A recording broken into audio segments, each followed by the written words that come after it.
Hi, Sharon. Hello, Mem. Hi, welcome to SoulSpace with Mem. Welcome you today. I just would love to ask you to introduce yourself and who you are and what you do to start off. Terrific. Okay, thank you. Well, Sharon Styman. I'm a company strategist and I love to shift the futures of business owners.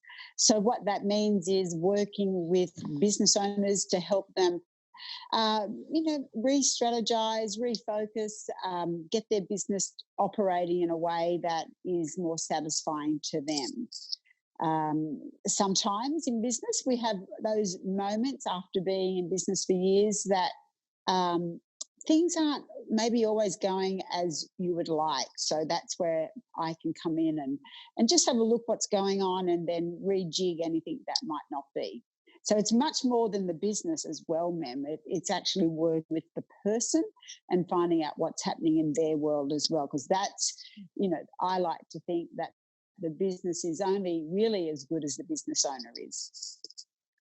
Exactly. And I think, I'd love to go into your work history and, I know you've done some incredible things. You've worked with Tony Robbins and, tell me a little bit about that part of it. So I don't say, I don't want to say the wrong thing about what you've done. Yeah.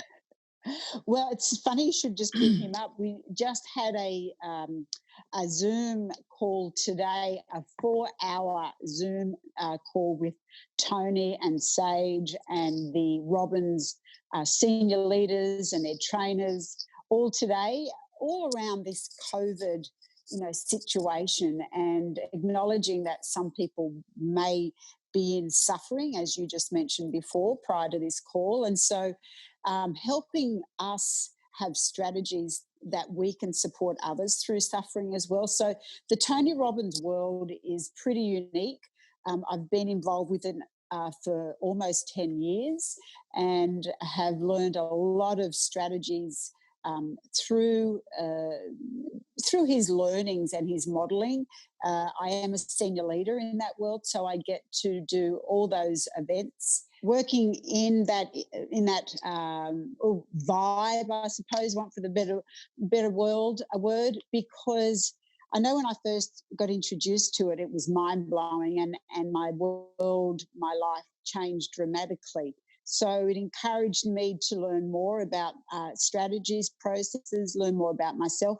And so the Robbins world is an environment I stay plugged into because I'm very aware that if we're not surrounding ourselves with the right cohort, the right sort of people, it's that level of accountability through your environment and the people you hang out with. Very important to how you actually manage yourself through all sorts of situations. So that's one of the reasons why I stay so plugged into it as well.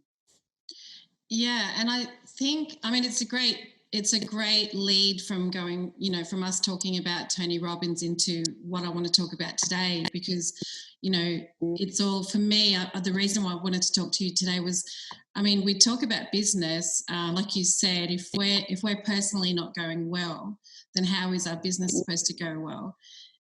Yes. And I think I've been running on fumes over myself, for years, and always thinking about, working. And then because it is important to me to have my self-care, it really grates on me, or it becomes a burden, I'm not looking after myself. So when I met you, I think the very first session I had with you, you said, give yourself permission.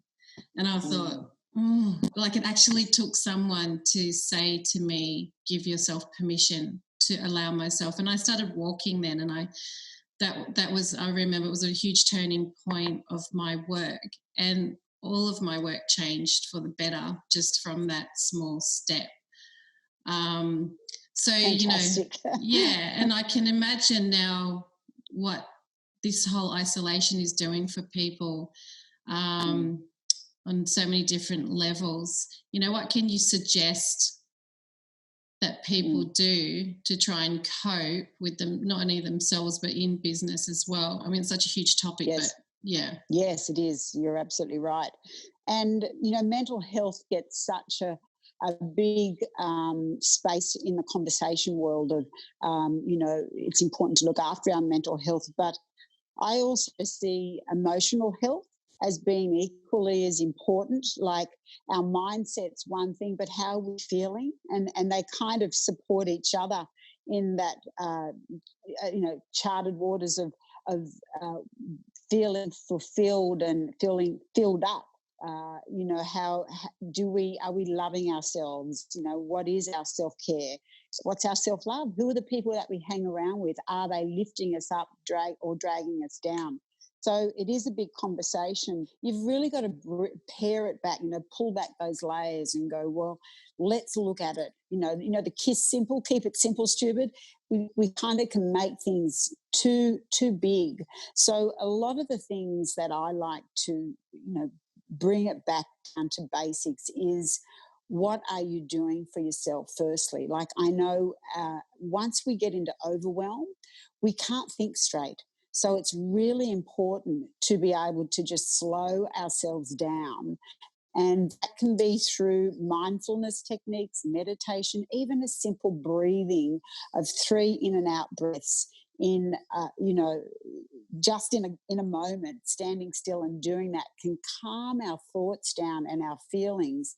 Because when we get stressed or anxious, fearful, it contracts our mind, and so we can't find the solutions that we're looking for. So the more we can breathe into it, just pull ourselves back and observe ourselves in situations, the better we can allow our mind and our thinking processes to come up with the solutions we need to. Because we do have all the resources we need inside of us, but sometimes we can't access it because our mind is just, racing far too quickly. Something that was on the call that we talked about this morning was around suffering and what causes suffering. And generally our mind, where it will take us, is a fear of loss, a fear that things will be less, or things will never be the same again. So if our focus is on any of those 3 areas, it will create some suffering, create fear, worry, anxiety. But the way to recover from that, how to switch your mind over, is to look at what is working in your life. What do you appreciate and enjoy? What do you learn and grow from?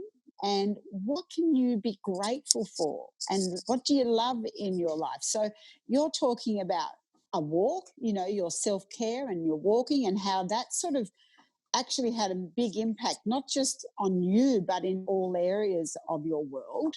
And that's just that simple little antidote of acknowledging and probably appreciating the joy that was around you on that walk. Because, let's face it, we live in a beautiful part of the world. So we've got some beautiful things that we can look at. So there's just some quick little strategies that can just shift the way you're looking and where you're focusing on, and it can change the state of who you are, which then can have an impact on your wellness and well-being. It's perfect what you said, because I have a great example. I have a few great examples, and I think if I share some examples, it might help people to put into context what you're saying. For example, now, generally, I have quite a few women on my Rainbow Women's community, and it's been an amazing learning curve for me to see how everyone has responded in different ways. But then, you're talking about, the loss and the less and never be the same again. And I think even in general life, when we don't have the isolation and COVID, generally people are suffering from so many different things. And I have a lot of women who call me or message me, and they're in this state of loss. And I think at my age, or when you have older kids, or you have practiced a way of life where you kind of get stuck in this, it can be negative, but it's a fear-driven way of thinking. Yeah. So you're always you get stuck in this place of forgetting who you are. Who am I? I'm just here looking after the kids, cooking and paying the bills and being a wife, looking after my husband or whatever you're doing. And even if there's sickness in the family or ill health and worries with children, I see it all the time. And I think I was doing it myself. And I only just recently just started, even at night time, just trying to think of one good memory of a feeling or something that I did before I had kids or when I was little, and to just focus on that one good feeling. It seems weird, or it seems like such a little thing to do, but as I practice doing this, all of my bad fears and thoughts turned into this positive thing. But then, one day someone will come along and affect me, and then I'll be like back there again.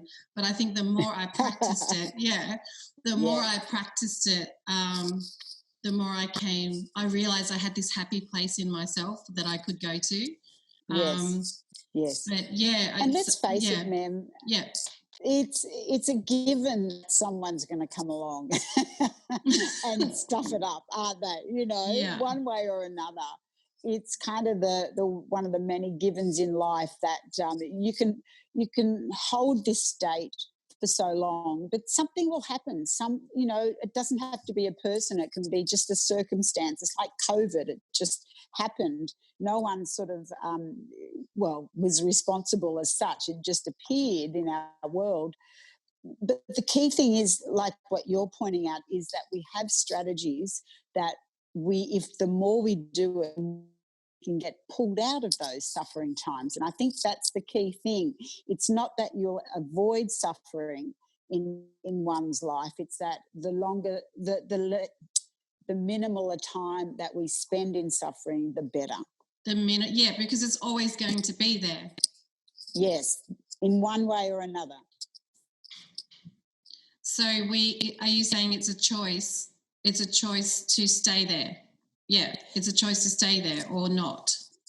Well, look, it's a tricky one, because this could be a little bit of a contradiction or a paradox for some, because I do probably deeply and personally believe it's a choice, but I also believe that sometimes some circumstances will keep people in a holding pattern, in that suffering space, longer than what they would like to be in. But the trouble with that, what happens is that pattern, that holding pattern, gets embedded. And so it's harder to jump out. It's harder to refocus. So you really have to have conscious intention around practices, those self-care practices. So the more we practice anything, the better we get at it, and the more we can use it and jump into it, the easier it is to get out of those places. So as much as I believe it's a choice, I think sometimes there's circumstances that keep people in there longer, but that's when they need those strategies even more, so they can help themselves out of there. So you're a company strategist, right? So yes, your gift is creating strategies, right? So how does this connect from building these strategies within yourself to running a successful business? Exactly. It's almost, in the beginning, I probably would have, not laughed at that connection, but it's been because my time in the game and my experience and my learning and my trainings, that I see that they are hand in hand in making a business as successful as it can be. It's the people who make up companies and businesses. You want them to be at their best at most of the time, because that's going to impact on the business and how the business operates and the success it can have. So a lot of my thinking is, if we can build up the people and give them the strategies that they need so that they are operating at their best. Well, it's kind of makes sense that it will flow on through the company. And the companies and businesses are also a separate entity, but it all flows through, and everything impacts upon each other. So the stronger you build that core of the people, the stronger those outputs of companies will have as well. Very important. You have a company that's running on, I'm just trying to think of the right word, strategies that aren't serving to, like value systems. What are the value systems of the people in the business? If they're not a true and authentic and integral moral compass, well, how is that going to show up in the business and in the company? And how is that going to serve its clients and its services and its products? So it's sort of a ripple out effect I like to work on. So very important connection. My brain's got so many random questions that I don't want to bring up now because it's going to take it away. But, it's interesting though, you build up the leader of the company so that everything can flow. Yes. And I guess, teaching your team and I think recognizing in your team as well who I guess, I don't know, need more help than others and, where you place. I don't know if this is relevant, but yeah, it's what you've taught me in running my own work. Like I think after meeting you, I made the most sales that I had ever made in my whole business because I don't know, just the perspective I had, the strategies, that everything just changed. Yeah, hang on, I'm having random thoughts. This can be edited. Oh my God. Yeah. But that's really great because I think, if we look at our own self-awareness, emotional intelligence, the more that we can understand who we are on the inside and look at what can get in the way of some of the results that we're after. It's got to be like enlightening, I like to think, pulling back those layers. The more you know about who you are, the better you can serve your group or who your customers are, and can get out of your own way sometimes, because sometimes we're doing self-defeating strategies and we don't even know that we are. We're just going, oh my goodness, why does that keep happening? So we can find that out. Can you recognize straight away in a person where they're at? Like, say, if you have a client and you start sessions with them, I know that you changed my life in an hour or less. But yeah, how quickly can you decipher where a person is at, in their personal and business world life? Yeah, pretty quickly actually.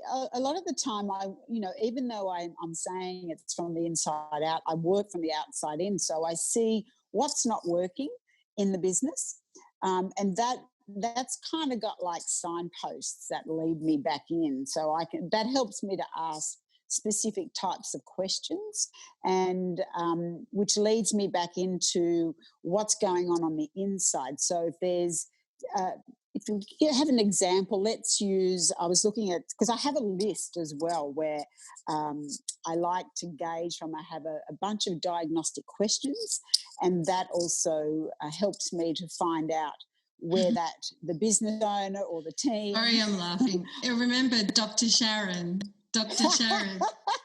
Yeah. Diagnostic services. Yeah.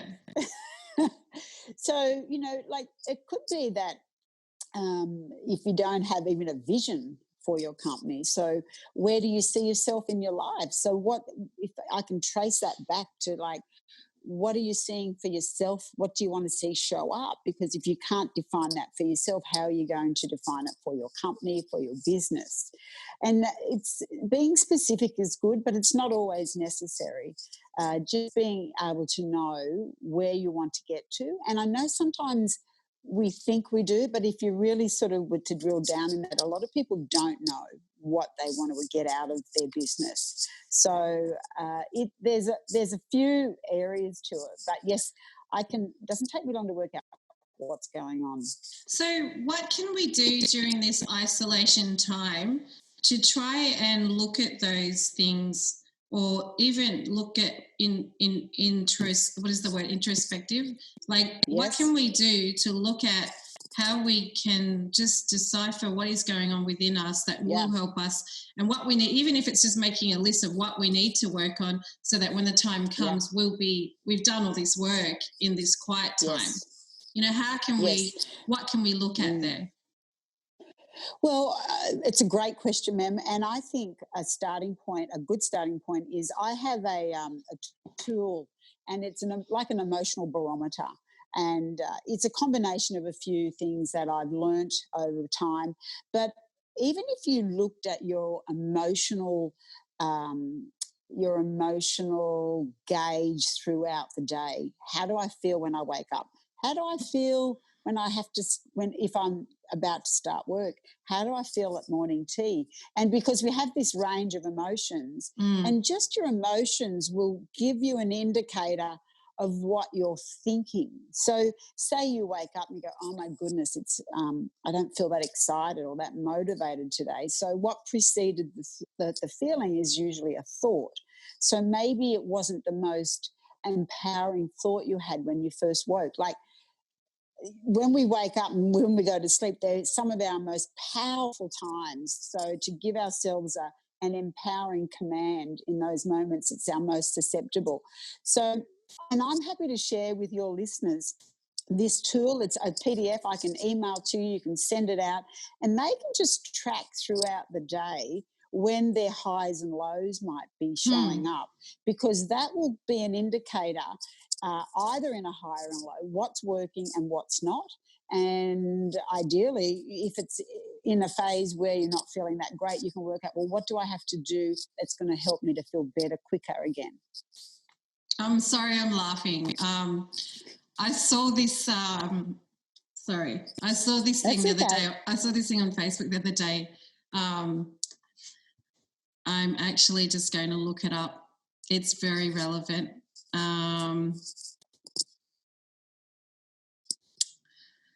I sent it to my husband. It's been such a joy being home with my wife the past 3 weeks. We've caught up on all the things I've done wrong the past 30 years. That's so good. Because I woke up on Sunday morning. The first thought was something. It was really weird. I was waking up really nicely, and bang, this thought. I realised why I was worrying so much, and it was because of my husband, because of his choices about health and things like that.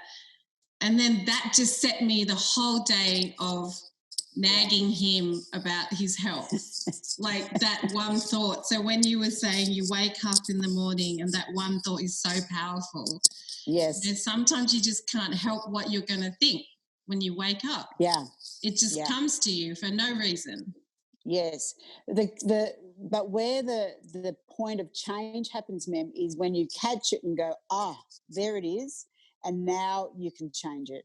You can choose to change it then. Yeah. So you can change it. You can change it. You might not catch it in that moment, but say, for example, you're writing that thought all day. You probably didn't have to, but you wanted to. For some. Yeah, it was Sunday. He was home, so he was there. So maybe if he wasn't home, I would have done something else. Oh, my goodness. But you did have a point somewhere in that time when you could have changed. So that was the choice, yes. Around. Yeah. Right. So no matter what. And remember. Yes, go. You remember that if you're suffering, you're focusing on either loss, the never, or the less. So that's I was going to say exact same. Well, I was going to use an example of something like if someone's suffering. So if you wake up and you have this thought and you're doing a bad thought of less and fear, and you do this for 20 years, it becomes this habit. That's and correct. you get stuck in there, and then sometimes I think that's you right. need someone to go in there and pull them out and go slap around the bit, wake up to yourself kind of thing. But Yeah. um But you can start in those small steps, just a gratitude yes, journal, by focusing on what you do have, what is working in your life. What is your family? Are they loving? If they're not, focus on something else. What are my yes, friends? What's in my world that I can really appreciate? So you can just start small steps to build up. Because when someone's had a pattern for so long, it just isn't going to vanish. It's like when we are unfit or putting on weight, or like things take a while to add up, and then so they take a while to go away. Not always, but most of the time. yeah, and I think from experience of uh living in a kind of a negative surroundings, growing up, and then always trying to fight that to be positive, and always just trying to practice this. Like, it's actually I'm over 40 now, and it's taken me all this time to get to a place where I found myself and I'm happy, and I'm now practicing these positive choices. But it's all through guidance and learning. It's not something that I've just I just am, this is me because I am just like this. It's work and listening to people like you, listening to that advice, and knowing and being aware that I can change it, that I have that choice to do that. Yes, exactly. We all have that power in us. It's sometimes, like you just saying, through training and observing and learning from others. Not everyone has that around them, because of their environment. You're choosing their environment you're in. That's a very big difference. Some people don't always get to choose where they're living, what they have to deal with. So it is a bit harder. So what's your advice for someone who is living in a negative environment and still trying to be positive? A lot of people are going to say different things to that. I know, absolutely. Yeah. What's your advice? Look, I actually have a friend who is in this exact situation, and it's really, my heart breaks because there's great intentions from their perspective, but their external world doesn't support it. So it's a very contradictory place to be living, and so it's very up and down. And I suppose the only encouraging words is focus on what you can control for yourself. I'm writing that down. Yeah. That the whole locus of control, sometimes our scan of it, our spanning of it is very micro. So you work with what you've got there. Sometimes this is a bit a personal statement to say, but sometimes I think, I have moments where I think, God, my life would be easy if I was just by myself. Like, I don't, that's not a nice thing to say because I have a really loving family and a loving husband, but, because I've got 5 other people who are throwing things at me all the time. Yeah. Yes. And, you're saying, earlier you were saying, oh, you can't, like, so things are always going to happen to you. You can't always just, but yeah, it's what you're saying about controlling what you can control. I worked with a lady, this is like years ago now, it must be 12, 15 years ago. This beautiful woman, she was a school teacher, and we were doing some inner personal work, and we were talking exactly around this. What can she focus on that is in her control? And an action that came out of it, it was absolutely beautiful, is she created a collage of things that she knew she could control. So, like, it was like in a picture frame. She framed it, and it was pictures and symbols and whatever it was indicative of what she felt she could control, not just in her inner world, but in her house world, career world. And it was a beautiful piece of art. And I thought, what a great way to visually and symbolically remind you just how much power you can have for you.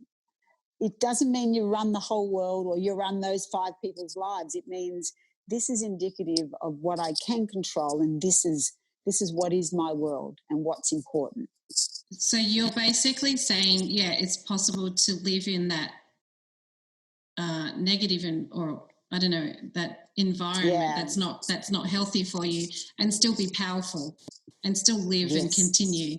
Yes. Yeah. See, that a lot of people don't have that answer. They don't have the answer. They either want to run away or go away, but they can't. Yes. So you're actually giving them the chance to believe that they can do it in their own power. And and look what's within you that is strong and wonderful and working and beautiful. And sometimes if you can't get out of that environment, sometimes it's all in the timing. You just got to wait until such a thing happens that you can, or, whatever the circumstance might be. But in the meantime, you can build your world. Build your world. And that's what we could be doing during this isolation. Yeah, yes. It's a great opportunity for vision boards, great opportunity for really good reading on learning more about yourself, meditating, enjoying. It's a great time of the year.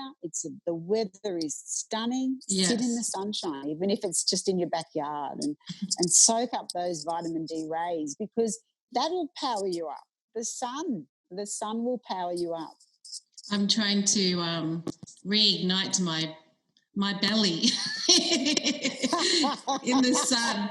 I actually I was in the sun this morning and before the talk, and I lifted up my top so my tummy was exposed, which I never really do. But I'm awakening my belly. Yes. So it's an amazing opportunity to find all these new things within ourselves. It is. It really is. Yes. So sorry, Sharon, you go. No, so even just lighting a candle. Oh. I'm I love essential oils, and I love to have an oil burner going, or an incense stick. It's a great time for smudging, clearing out some energy that might be, stuck. There's all these things that just help you just get clearer and cleaner. Juicing. There's lots of little things you can be doing, and visiting. I know we're not allowed to unless it's essential, but I've been taking great joy in getting to the markets and seeing the local produce, and life is still going on in a miniature sort of way. Yes, this all comes back into the self-care journey that I've now started this week. But definitely the juicing. I bought a juicer and all these self-care products. Like, I don't even know what to do, but it's really strange. I've got all these beauty products, this natural self-care products, and I'm just kind of, I looked at them and everything, but I'm just, the routine isn't there. So I'm actually breaking through challenge. It's a challenge. It's actually a challenge to change the mindset and start putting stuff in my hair and putting stuff on my skin, and I hope.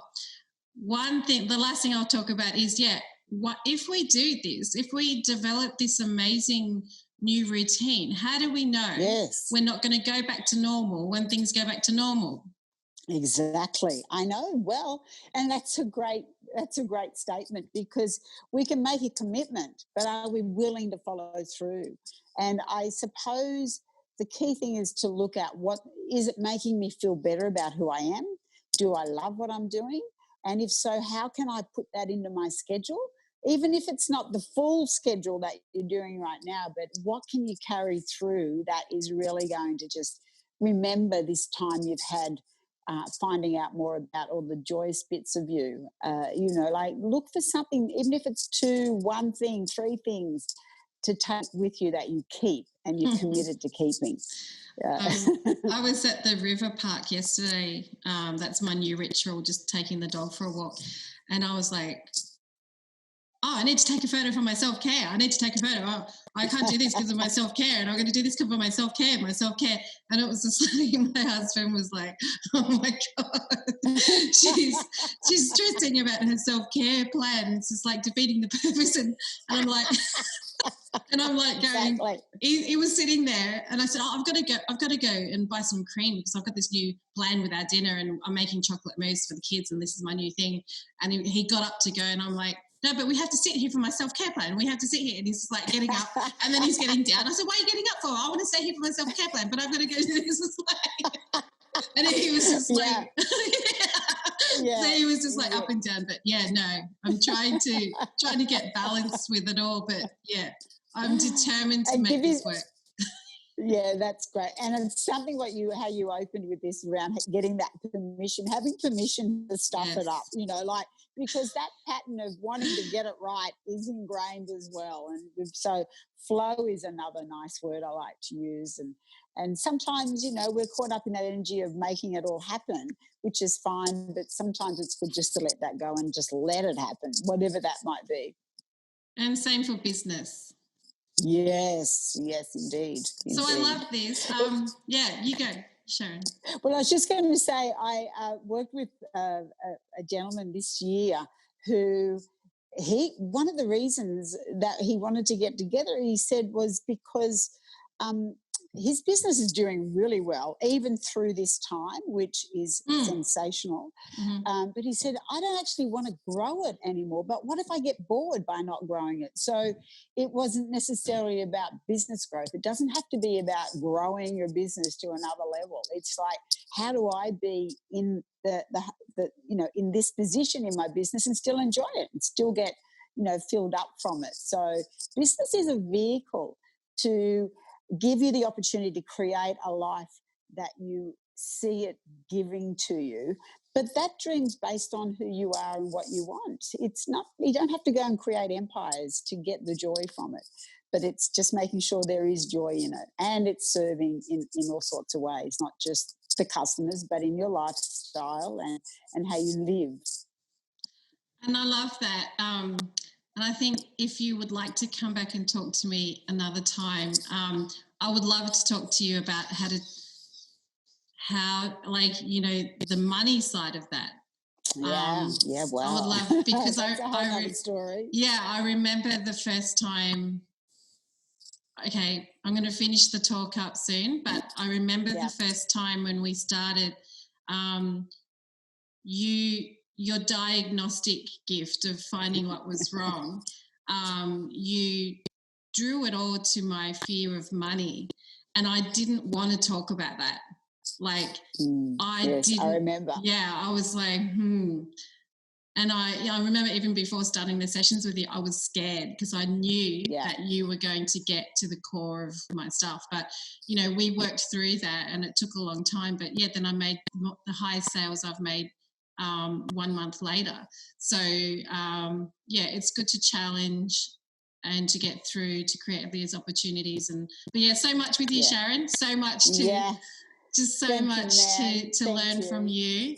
And it didn't take that long. Let me just add, it didn't take that long. You were a fast learner there and you were willing, which is all you need to do. And you're creating wonderful stuff. And it's just tremendous to be part of your journey. And you saying in the beginning, surrounding yourself with like-minded people, I think that's just such a massive thing. Like now I actually, not that I fob people off, but I mentally think, okay, is this going to benefit my well-being or, my mind? Or if I get a trigger that's like, didn't feel right, that's it. That's it. Yeah. I'm not going to give it the time. Yes. If it's not good for me. But that's Well, that's a big whole one. nother story. Yeah. But no, thank you, Sharon, for today. How can people contact you if they want help and support? Well, they can email me. My website is that close to being finished, and which has got lots of contact pages. I'm expecting that to be up in the next week. Otherwise, they can call me, ma'am. They can email you, and you can forward it on. I'm be more than happy to have a chat. And just, it's amazing just by having a half-hour conversation how it can just open up directions. So more than happy for a phone call and email. So it's Sharon Styman, Company Strategist. You're on Facebook. I know I've seen lots of stuff on Facebook. Yes, on Facebook. Forget about that. Instagram. Tell everyone again what services you provide before we go. Yeah. Well, ideally, I like to work with business owners, but it doesn't necessarily mean I stay with business owners because it's all about the person. But it does help to line up people more authentically with their business so that they get to the outcomes that they're really after. So I do drill down into human behaviour, strategies that they're using, patterns, and then we look at the business model and see if that's the right fit. And like you said, working on your personal self is going to help you in your business. So I think, absolutely, there's not many people who do that. So work on the personal. So that's cool. So thank you. Thank you for coming, and hopefully we'll see you soon again. Yes, wonderful. Thanks, ma'am. Have a great afternoon. Thank you, Sharon. Stay well. You too. Bye.